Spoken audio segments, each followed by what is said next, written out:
This is the first video for Function E section of the Functions module.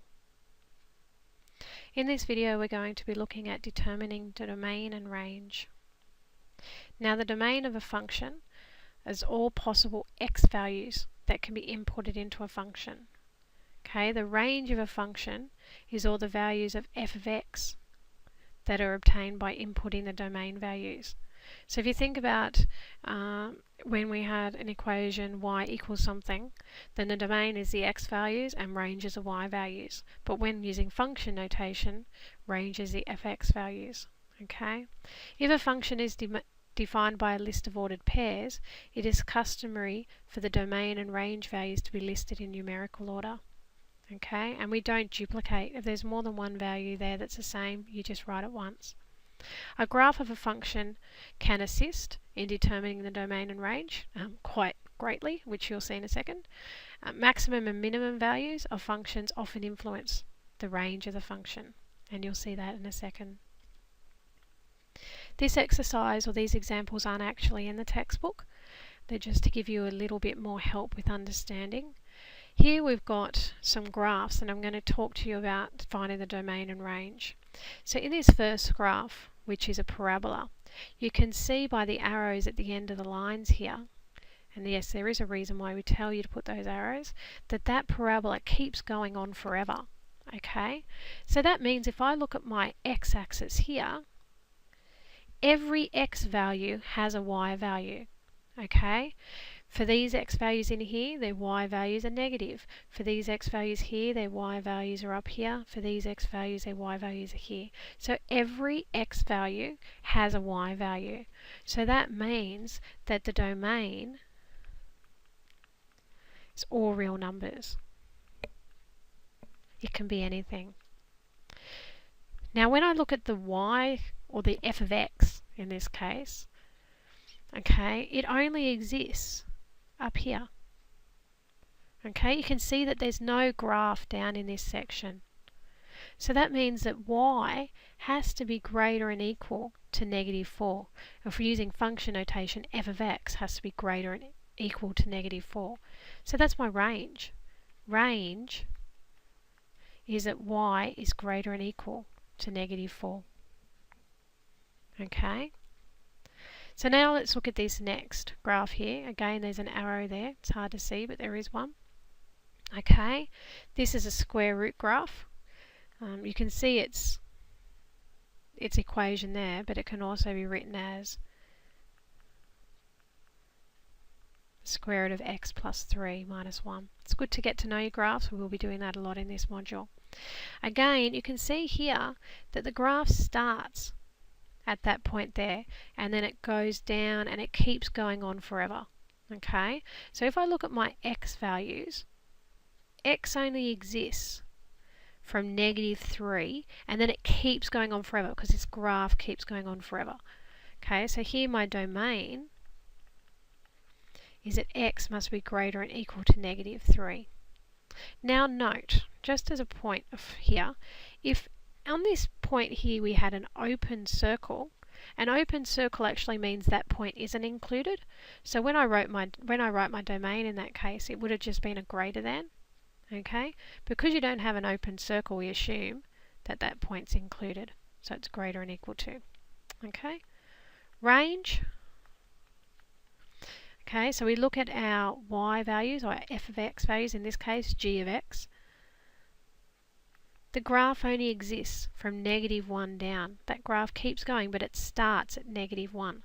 So my range is g of x is, not greater and equal to, is it?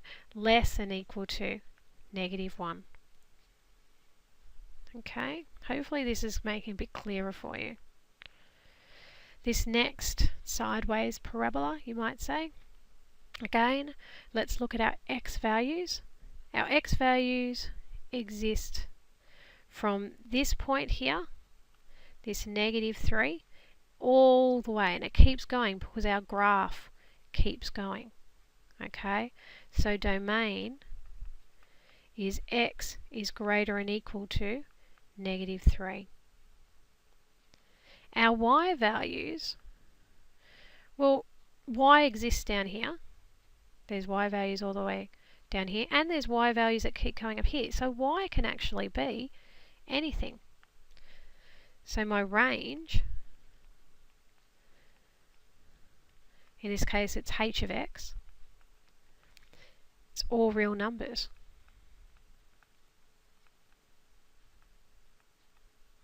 Okay, next graph, this is an absolute value graph. You can see the absolute value signs here. Again, you'll look at these in more detail later. X values. X exists here because I've got a graph. X exists in the middle because I have a graph. X keeps going because this keeps going as well. So again, X can be anything. So my domain is all real numbers. Another way of thinking about all real numbers is negative infinity. Sorry, not less than and equal to, you can't actually have infinity, is less than x, which is less than infinity. So you might see that sometimes as well. Same thing, all real numbers. But just thought I'd show you. Range, okay, when we're looking at the range here, our y values start at -3 and then they keep going. So I have nothing down here. Now we're talking about an f of x here, so f of x is greater and equal to -3. Okay. So now let's look at some equations or some functions or coordinates and try and figure out what the domain and range is. In this first one, my domain, it's what x values can I have. Okay, again, go in order. So -2, -1, 1, 3. They're my x values. Range, we did an exercise similar to this previously. Okay, which is your lowest y value? 2. There are two 2's there, but you don't need to write it twice. You just write one of them. Then 3, and then 5. So they're the values x can be, and then the values that y can be. In the next one, now you should know that's a straight line because it's in the form of y equals mx plus b. Okay. Now if you do realise that, but you know a straight line keeps going on forever, this has got a negative slope on it. So we're looking at a line that goes something like that. The y-intercept is 5. Okay, so that's a kind of line we're looking at. It's very, very rough. But if you look at that, then you know that the domain can be all real numbers. It can be anything. Similarly, so can your range. For a straight line, you can have any values. Okay? This one here, it's got a squared term, so we know that that's a parabola. Okay, looked at that in your quadratics. We also have a positive out the front, so I know it's a happy parabola. Now I know then that there's going to be a minimum here, and that's going to affect my range. Okay, it's not going to affect my domain. My domain's going to be anything, because a parabola exists for all x values. So all real numbers. But the range is my problem. Now what I need to know to be able to work out the range is the turning point. Now you learn in quadratics to find that turning point, that x equals minus b over 2a. Now a is what's in front of the x, so a is 2, and b is a is what's in front of the x squared, and b is what's in front of the x, so -5. So you've got -5, so it becomes 5, over 2 lots of 2, which is 4.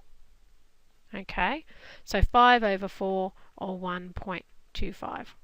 It's because that's 1 1/4. Okay, that's my x value. I really need to know my y value.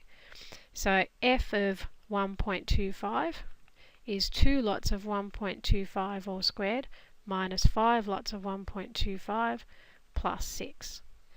If you plug that into your calculator, you get 2.875. So my turning point is 1.25, 2.875.